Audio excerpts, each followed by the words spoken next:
Yo, people, what's going on? It's your boy. I'm back with another one. This is the preview for Arsenal v Manchester United, 4:30 at the Emirates, and this is the emotional one.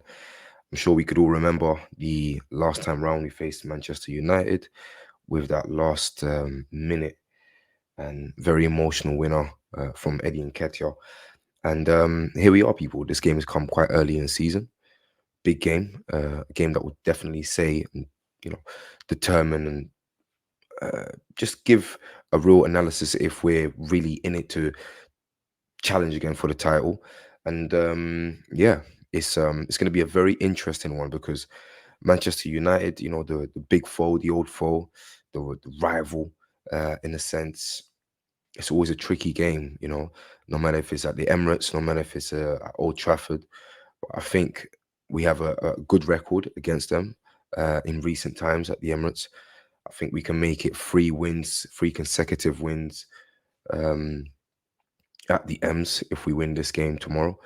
And look, they've bought a few players. They've bought the likes of Hoyland, Mason Mount. They've also just acquired Amrabat as well on loan. So Manchester United, they're trying to do their business. They're trying to do their thing.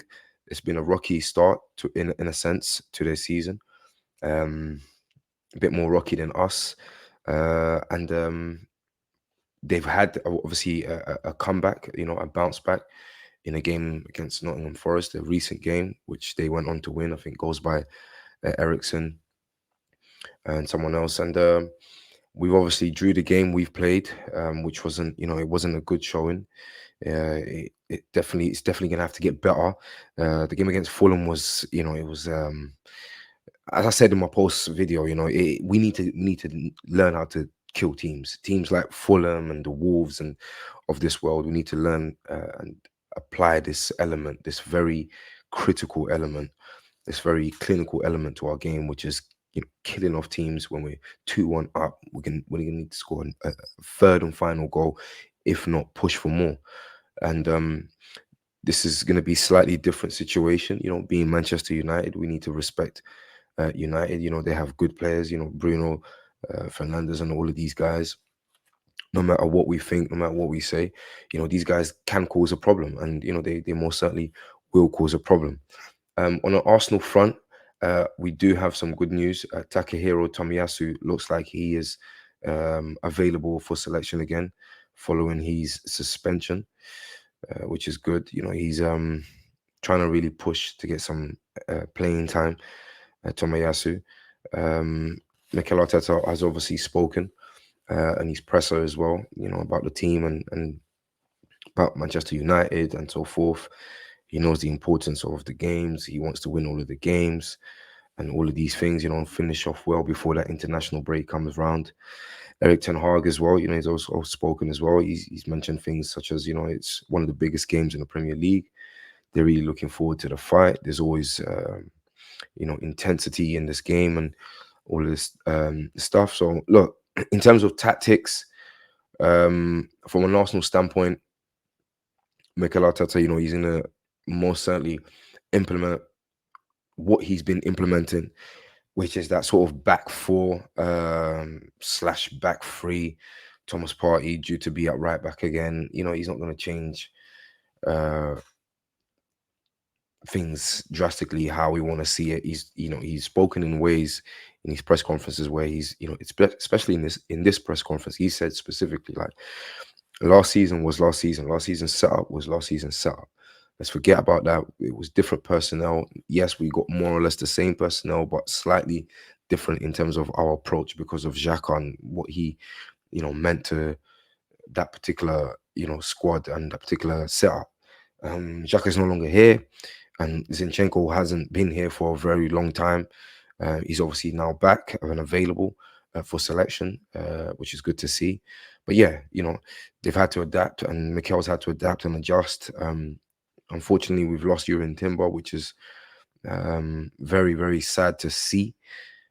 So yeah, there's going to be changes, but for me, I think in terms of the team that I think he's going to put out is going to be exactly the team that we saw against Fulham. probably potentially Jesus might start. I don't know. Nketiah's been, he's been playing well. He deserves to start. He didn't start the last game. He went with Trossard, and that was a mistake. It will be more or less the same team I predict that started against Fulham that he'll probably play against Manchester United. Um, can I see Tomiyasu coming back into the fold? Potentially, maybe. It all remains to be seen. To be honest with you, he's got a lot of options right now, Mikel Arteta. He really, really does. Drop a like on the video, people. Subscribe to the channel if you haven't already. So yeah, in terms of different aspects to the game, obviously facts and stats. I'm not going to go too much into that, but we're okay in terms of recent times against Manchester United. As I said before, it could be 3 consecutive wins at the Emirates Stadium against them, which is good to see. That's what we want to do. They're gonna try to come and impose their game as well. Don't get it twisted. They're gonna, you know, defend when they need to defend and try to counter when they can counter. Some very dangerous players that I don't need to, you know, go too much into. We all know who they are. People like Marcus Rashford, and we can even see debuts for the likes of Rasmus Højlund and all of these man here. So the match official is going to be Anthony Taylor. Anthony Taylor is someone who, we normally do tend to get good results when he's the match official. I think he's obviously going to be somebody who, he's gonna try to keep on top of the game as he normally tries to do. Hopefully, he can kind of let the game, go and let the game kind of play, and we can have a good, entertaining spectacle.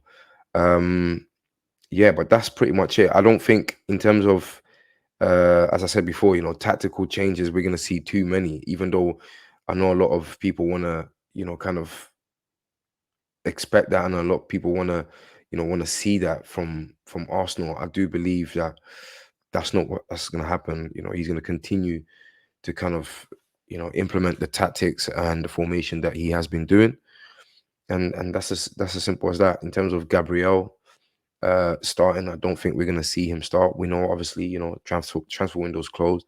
He hasn't gone. He's not going anywhere.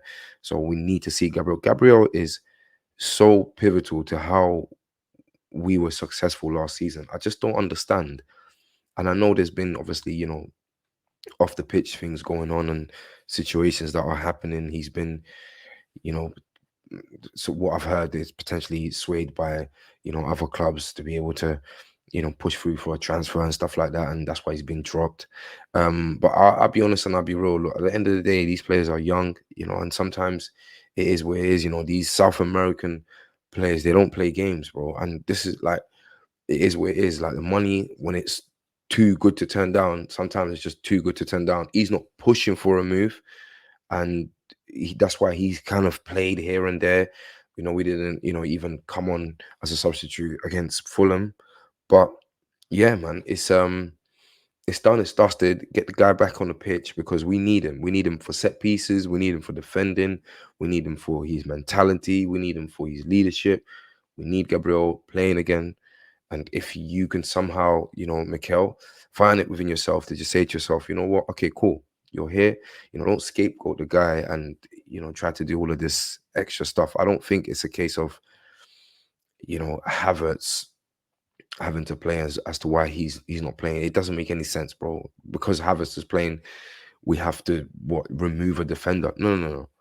Get the back four that we know that is solid. We know it's. I don't really mind switching between Tomiyasu and Zinchenko. When we need to go offensive, depending on how the game's going, maybe we need Zinchenko. When we need to go defensive and we need to kind of hold out for a result, and maybe we can throw Tomiyasu, who's obviously got more of a presence on the pitch, and that's as simple as that. Don't tweak too much. Get Rice in that midfield, get Party in that midfield, but is Mikel going to do it? He's not going to do it. He's going to do it what he's been doing this season because it looks like that's what he's trying to implement. And he's probably going hard in training with them, trying to make that work. So, yeah, let's get behind the guys and let's make sure that, this is a must win. This is one of them, one of them fixtures that you got, people, the man has got Man United friends. There's many Man United people that I know, and it's always good to get one over them, especially at home at the Emirates. We can't take the L here. So yeah, people, I will see you for the post match review and the player ratings. My prediction for this game is a 3-1 win. We need to, you know, get in training and learn how to kill teams off, no matter if they're so-called smaller teams or these bigger teams like Man United and Chelsea's, and like, let's do this thing. Let's kill them off. Let's get the win. Let's convince ourselves, convince the fans, and convince the league that we're really here to challenge Man City. We're really here to put in the work against these clubs this time round. And yeah, people, man, drop a like on the video, subscribe to the channel, like, share, subscribe, all of that jazz if you haven't already. And I'll see you lot in the next one. Peace.